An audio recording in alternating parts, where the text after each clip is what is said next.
ఈ dengue malaria ఇటువంటి రాకుండా చూడము నివారణ గురించి చెప్పడం, అదేవిధంగా సాయం చేయించడం, వైద్య ఆరోగ్య శాఖ అధికారులతో ఉన్నట్లయితే దేవులు చేస్తారు కాబట్టి వారి గురించి చేయించి ఆ నీళ్ళను కూడా తొలగించడం, ఇంటి చుట్టుపక్కల సిబ్బంది చేయడం ఇటువంటి కార్యక్రమాలు నిర్వహించబడుతుంది.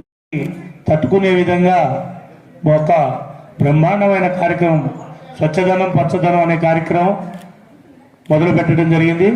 ఈ ప్రోగ్రాం 5 రోజుల పాటు ఉంటుంది.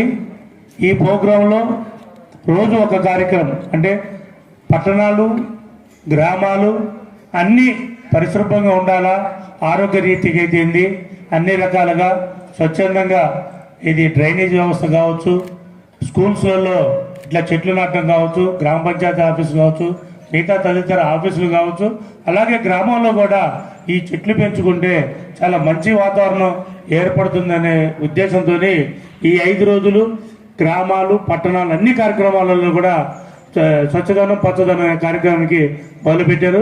శ్రీకారం చుట్టడంలో మొదటగా మన యాదగిరిపల్లి రావడం, మన స్కూల్లో పెట్టడం కూడా నాకు చాలా సంతోషకరంగా ఉంది. అలాగే మనం పిలుపు ఇవ్వగానే స్వచ్ఛందంగా వస్తున్న మేము చేస్తాం, ఈ స్కూల్కి ఏదో రకంగా ఉపయోగపడతామని వచ్చేవారు ఎవరైనా సరే ఏ కార్యక్రమం మనకు ఇంపార్టెంట్ అయిన కార్యక్రమం ఒకటి తీసుకోండి. దానికి అన్ని విధాలుగా పనికొచ్చే విధంగా ఇందాక బైబిల్ సభ చెప్పినట్టు కూడా వాటర్ బాగా ఇంపార్టెంట్ ఉందంటున్నారు కాబట్టి వాటర్ కూడా మీరు తీసుకోండి.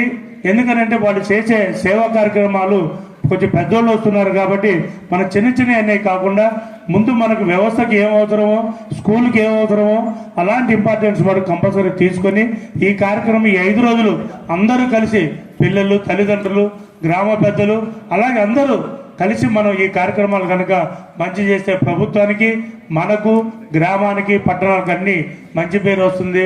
గ్రామాలు ఎప్పుడైనా స్వచ్ఛదనం పచ్చదనంగా ఉండాలనే కోరుకుంటూ నాకు ఈ అవకాశం ఇచ్చిన, ఎందుకంటే టైం లేదు కాబట్టి మళ్ళీ వేరే కార్యక్రమం కూడా ఉంది కాబట్టి దయచేసి అందరూ అర్థం చేసుకొని ఈ కార్యక్రమంలో పాల్గొని విజయవంతం చేయవలసిందిగా మనస్ఫూర్తిగా కోరుతున్నాను. Thank you very much.